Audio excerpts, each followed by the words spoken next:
Hello everyone, welcome back to my YouTube channel. इस channel पे हम लोग हॉरर एक्टिविटीज़ या हॉरर इंसिडेंट कवर करते हैं ताकि आप लोग हॉरर इंसिडेंट को लेके अवेयर हो सके। आज का इंसिडेंट हमारे साथ में शेयर करा है मुकेश ने। मुकेश बताते हैं कि वो बिहार के रहने वाले हैं और अभी वो लोग मुंबई में रहते हैं क्योंकि उनके फादर की जॉब मुंबई में है, वो और उनके पेरेंट्स। आज का इंसिडेंट उनके साथ में बहुत साल पहले हुआ था। अभी उनकी उम्र 24-25 साल है।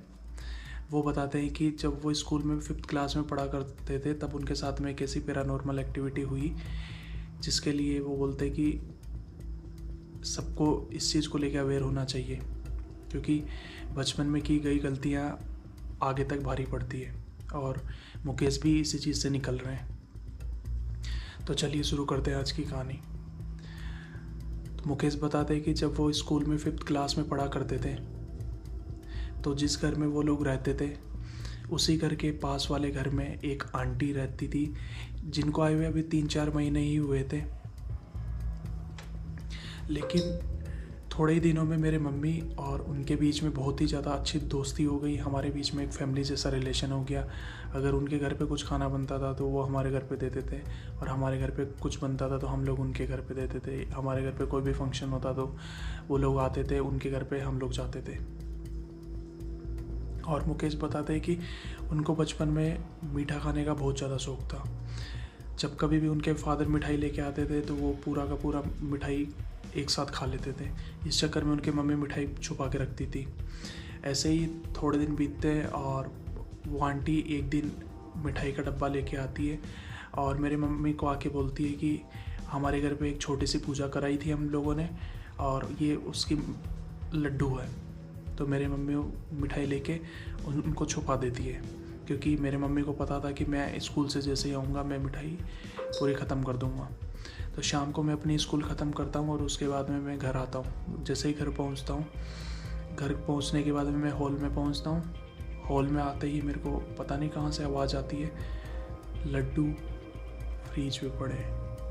अब उस समय में बचपने में इतना कुछ समझ नहीं थी, ना सोचने की समझ थी और मैं उस आवाज़ के अनुसार चुपचाप फ्रीज के पास में जाता हूँ और फ्रीज के ऊपर मुझे एक लड्डुओं का डब्बा दिखता है और मैं इधर उधर देखता हूँ, कोई नहीं होता तो मैं वो लड्डू का डब्बा उठाता हूँ और एक एक करके पूरा का पूरा लड्डू का डब्बा खा लेता हूँ। अब शाम को पता नहीं मम्मी को कहाँ से पता चलता है और मम्मी ये सोचती है कि इसके बारे में तो सिर्फ मेरे को ही पता था, अब इसको कैसे पता चला और इसने कैसे खा लिए।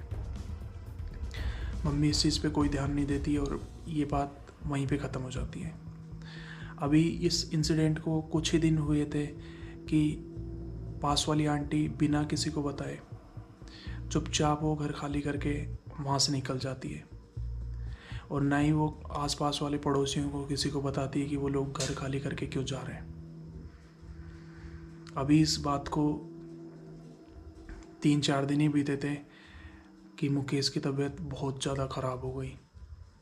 उसके बाद में मुकेश के पापा ने मुकेश को बताया कि अगले 5 दिनों तक तुम्हारी हालत ऐसी थी कि तुम बेड पे पड़े थे, ना तुम वॉशरूम जा रहे थे, ना तुम किसी से बात कर रहे थे और ना ही तुम खड़े होकर इधर उधर चल रहे थे और तुम सीधे अचेत अवस्था में पड़े थे और सिर्फ ऊपर देखते रहते थे।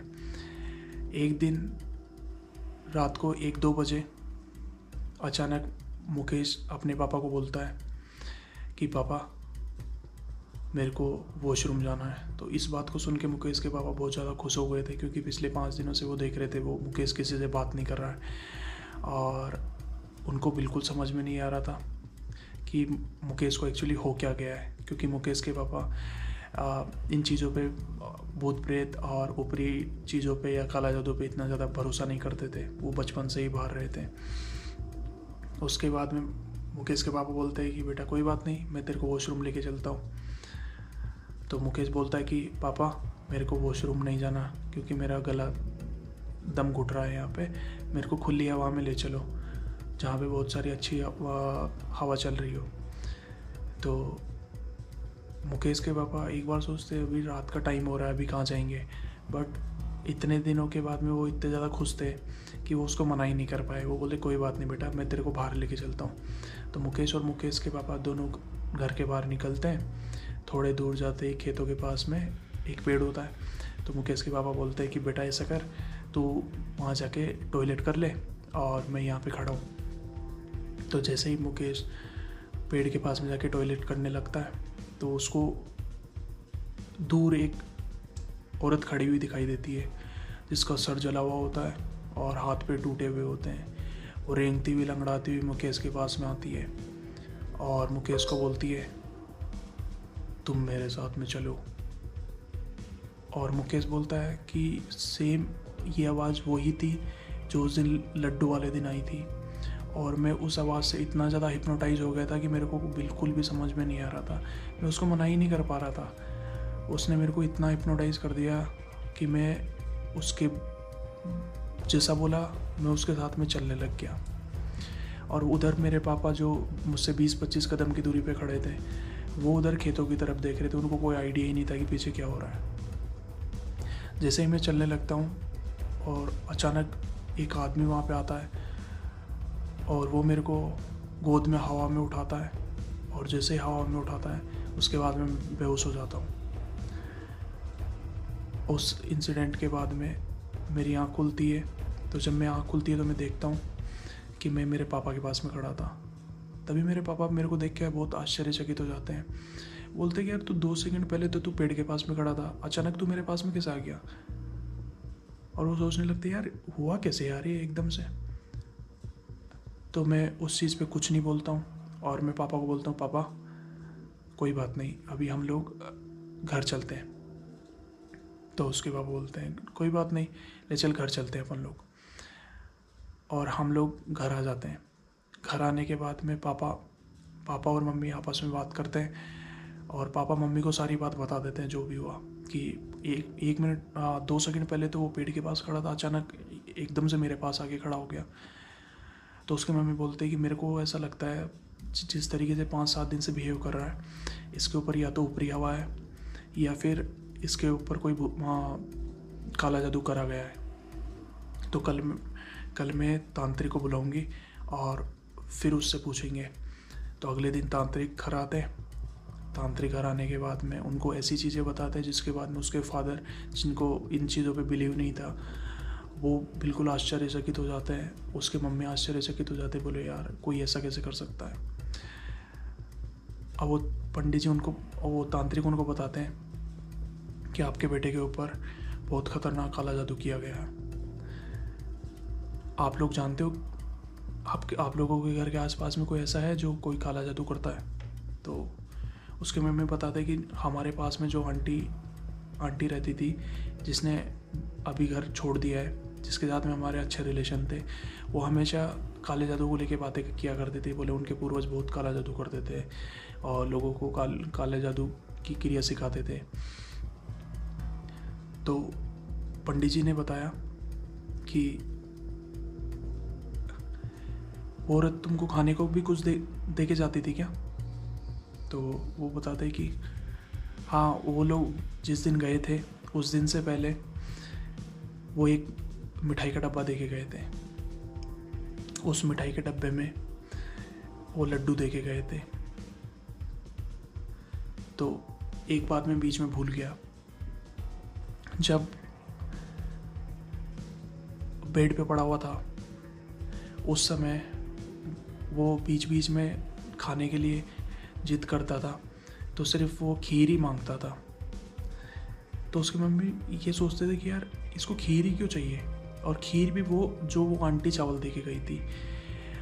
वो आंटी एक दिन पूरा डब्बा भर के चावल दे के गई थी इनके घर पे, और मुकेश हमेशा उन्हीं चावल की खीर मांगता था। तो उसकी मम्मी उसकी जिद के आगे कुछ कर नहीं सकती थी, तो वो उन्हीं की खीर बना के देती थी। तो अब आगे जैसे ही पंडित जी उस तांत्रिक को पता चला कि वो लड्डू का डब्बा वो औरत दे के गई थी, तो वो तांत्रिक उनको बताते हैं कि उस औरत ने उस लड्डू के डब्बे में आत्मा छोड़ रखी थी, और उस औरत को ये भरोसा था कि जैसे ही मुकेश स्कूल से आएगा और वो लड्डू खाएगा, लड्डू खाने के बाद में वो आत्मा इसके अंदर आ जाएगी और कुछ ही दिनों में मुकेश की मौत हो जाएगी। और ये ये एक तरीके की बलि थी कि जैसे ही मुकेश की मौत हो जाएगी उसके बाद में वो औरत बच्चा कंसीव कर लेगी। तो उस चीज़ को सुनने के बाद में मुकेश के पापा वहाँ डर गए और बहुत ज़्यादा रोने लगे। और वो तांत्रिक को बोलते कि तांत्रिक जी, हम लोग, हमारे एक ही बच्चा है, हम लोग बहुत परेशान हुए और प्लीज़ आप कैसे भी करके सही कर दो। तो वो तांत्रिक वहाँ पे उनका घर पे सिक्योर करता है, चारों तरफ वो घर बांधता है और मुकेश को 6-8 महीने लगते हैं पूरा बिल्कुल रिकवर होने में। और 8-10 महीने में वो बिल्कुल उनको मुकेश से मुक्त करा देता है, जिसमें उनके बहुत सारे पैसे भी खर्च होते हैं, उनको बहुत जगह आना जाना भी होता है। और फाइनली मुकेश के शरीर से वो चली जाती है। और उसके बाद में मुकेश बताता है कि आज भी पूरी तरीके से मुकेश उस चीज़ से नहीं निकला है। अभी भी कभी कभी उसको एहसास होता है कि वो औरत कहीं ना कहीं काला जादू कर रही है। ठीक है, तो ये थी आज की कहानी। इस कहानी से हम लोगों को एक ही शिक्षा मिलती है कि जैसे हमारे पूर्वज हमको कहते थे कि पराये आदमी से या किसी से भी खाने का नहीं लेना चाहिए, वैसे भी आजकल अपने रिश्तेदार हो या चाहे पराये हो, किसी पे भी भरोसा मत करो। ठीक है, और लोगों की दी हुई चीज़ों को अपमान नहीं कर सकते, उस समय ले लो और बाद में वो लोग जैसे ही जाए उसके बाद में उस चीज़ को चुपचाप फेंक दो। ठीक है, क्योंकि किसी पे भी कोई भरोसा नहीं कर सकते कि कब कौन आदमी तुमसे बदला ले ले। ठीक है, तो ये थी आज की हमारी कहानी। अगर आप लोगों के पास में भी ऐसा कोई इंसिडेंट हो तो आप लोग हमारे साथ में शेयर कर सकते हो स्क्रीन पे दी गई हुई ईमेल पे। और जल्दी ही मैं एक व्हाट्सअप नंबर लाने वाला हूँ ताकि आप लोग आसानी से व्हाट्सअप पे अपनी कहानी रिकॉर्ड करके भेज दो और मैं अपनी ज़ुबान में आपकी कहानी नरेट करूँगा। तो ये था छोटा सा इंसिडेंट, कैसा लगा प्लीज़ कमेंट करके बताना और please like and subscribe our YouTube channel. मिलते हैं ऐसे ही अगले वीडियो में, तब तक के लिए बाय बाय, ध्यान रखो और अपना और अपने घर वालों की रक्षा करो। Bye bye, take care.